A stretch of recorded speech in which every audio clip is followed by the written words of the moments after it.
Throughout his entire career, in business, reality TV, and politics, Donald Trump has had one and only one play: bullying his opponents into silence.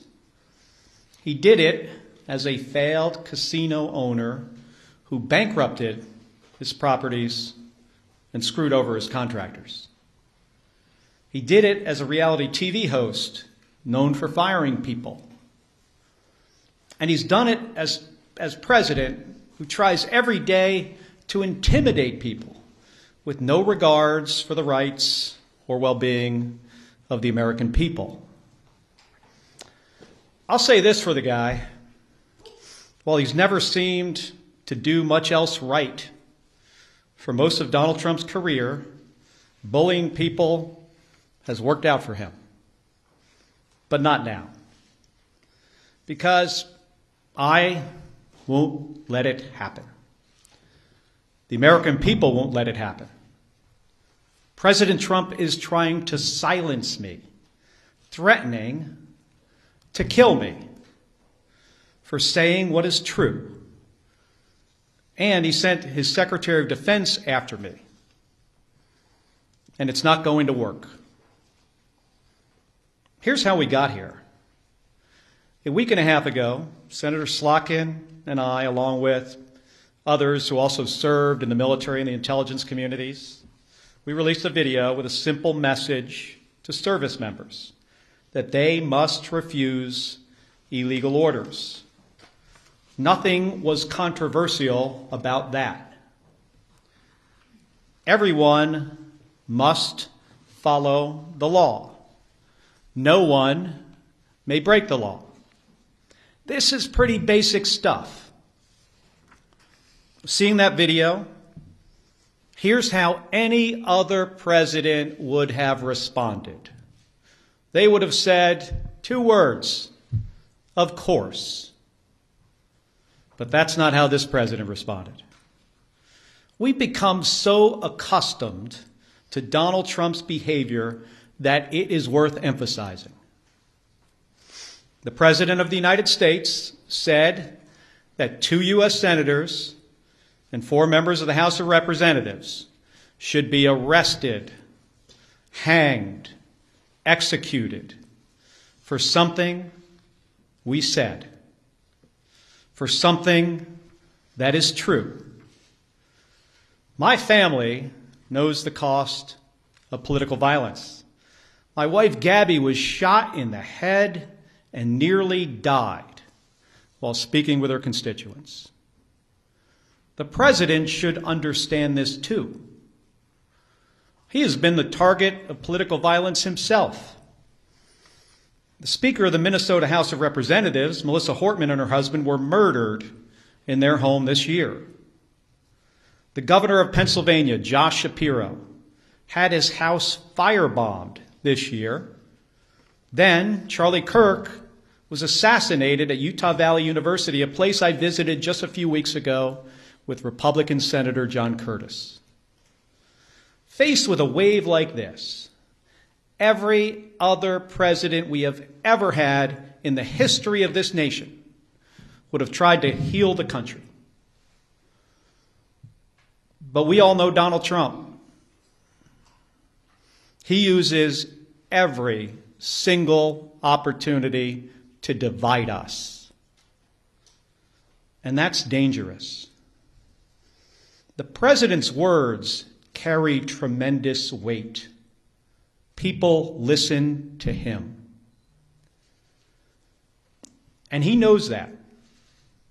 And that's exactly why he does what he does. He makes these threats to silence people. And if that doesn't work, he abuses his power to intimidate people. And with the consent of Republicans in the United States Senate, he has surrounded himself with people like the Secretary of Defense, Pete Hegseth, who will do whatever he says with no question, no matter what. Trump and Hegseth, they care more about publicity than they do about the rule of law. That's how I ended up finding out via a tweet that the Secretary of Defense was ordering an investigation into me. The same Secretary of Defense who has, from the moment he was nominated, has been historically unqualified for this position.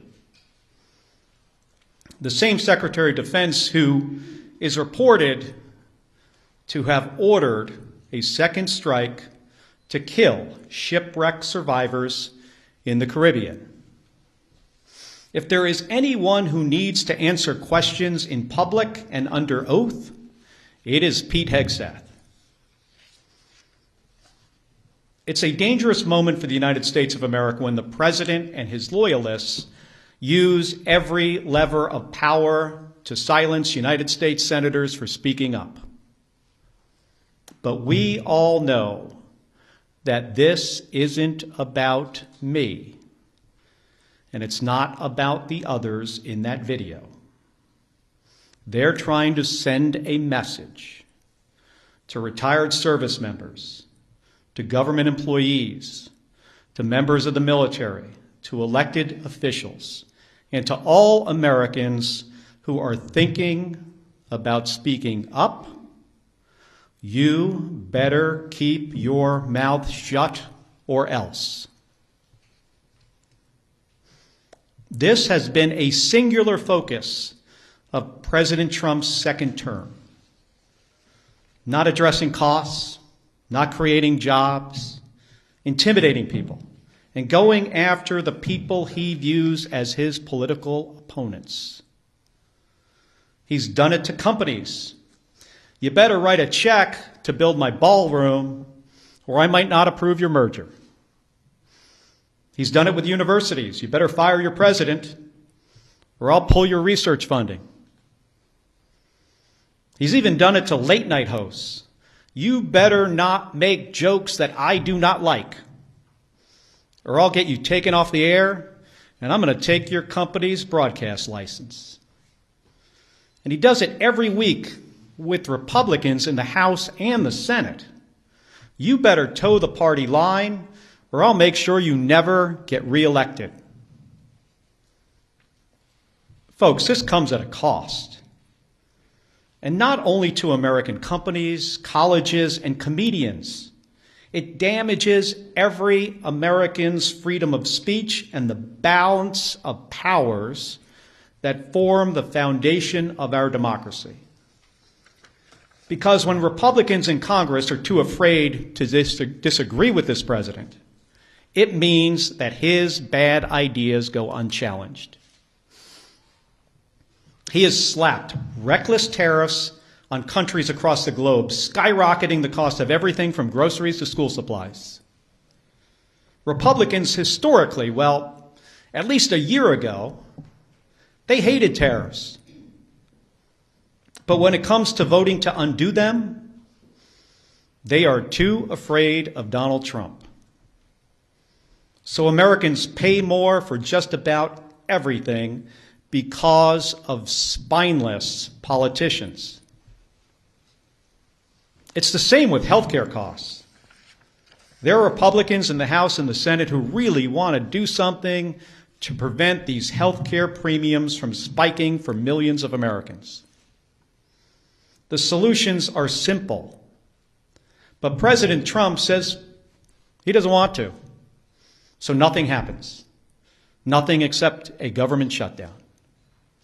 It goes on and on. The president has gone too far. Everybody needs to wake up. The occupant of the Oval Office is ignorant to the Constitution and has no regard for the rule of law. In trying to silence me, in proposing to court-martial me, in threatening to kill me, for fighting back when our democracy demands that we must fight back. President Trump has crossed a line. And this time, it's not going to work. I will not be intimidated by this president. I am not going to be silenced by this president or the people around him, because I've given too much in service to this country to back down to this guy. In 1991, when Donald Trump was driving the Taj Mahal casino into bankruptcy, I was getting shot at over Iraq and Kuwait. In 2001, after Donald Trump said that the collapse of the Twin Towers meant he now owned the tallest skyscraper in Manhattan, I was carrying flags honoring 9/11 victims into space on a rocket ship. In 2003, when Donald Trump was writing birthday greetings to the monster Jeffrey Epstein, I was the first on the scene to recover the bodies of my fellow astronauts who died when Space Shuttle Columbia exploded during re-entry. In 2011, when Trump was hosting a reality show and peddling conspiracy theories against President Barack Obama, I was sitting next to my wife's hospital bed as she recovered from a gunshot wound to the head. My point is this: I've been through a lot worse in service to my country. The president and Pete Hegseth are not going to silence me. They aren't going to keep me from speaking out, and they're not going to keep me from doing my job. Enough of the bullying, enough of the intimidation, enough of the threats, enough of your nonsense. Doesn't help anyone in our country afford their groceries or pay their medical bills. And it erodes the rights of every American. My job is to fight for them, to stand up for the Constitution, and nothing is going to stop me from doing my job. Thank you.